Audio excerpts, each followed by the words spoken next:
ஒரு கடாய் எடுத்து அதில் எண்ணெய் ஊற்றிக்கோங்க. அப்புறம் நம்மளுக்கு தேவையான சோம்பு, கிராம்பு இதெல்லாம் போட்டு நல்லா வதக்கிக்கோங்க.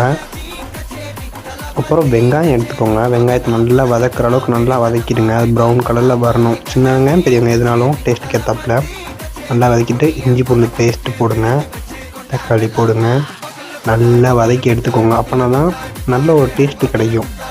இது நல்லா ப்ரௌன் அந்த பச்சை வடை போகணும், அந்தளவுக்கு வதக்கிக்கோங்க. அப்புறம் பச்சை மிளகா, கருவேப்பிலை போட்டு உப்பு போட்டுக்கோங்க. அப்போனா நல்லா வேகமாக வதங்கும். அடுத்து ஒரு 1/4 டீஸ்பூன் மஞ்சள் போட்டுக்கோங்க. அடுத்து நீங்கள் வச்சுருக்க கறியை நல்லா கழுவி சுத்தமாக கழுவி வாடை வர வரை கழுவிக்கோங்க. கழுவிட்டு நீங்கள் அடுப்பு லோ ஃப்ளேமில் வச்சுட்டு விட்டுருங்க. அது சிக்கனில் இருக்க தண்ணி இறங்கி வர அளவுக்கு அதை எடுத்து பார்த்திங்கன்னா தண்ணி நல்லா வெளியே வந்திருக்கும். அடுத்து கரம் மசாலா, சிக்கன் தூள் நல்லா போட்டுக்கோங்க. அடுத்து 1 டீஸ்பூன் நல்ல ஒரு ஸ்பூன் மிளகு போட்டு நல்லா மூடி விட்டுருங்க. அது நல்லா கொதிக்கட்டும். அது எவ்வளோக்கு எவ்வளோ கொதிக்குதோ சிக்கன் அவ்வளோக்கு எவ்வளோ டேஸ்ட் எடுக்கும். சிக்கன் ரஃப்பாக இருக்கக்கூடாது. அதனால் நல்லா கொதிக்கட்டும். நல்லா பூ மாதிரி வெந்துடும்.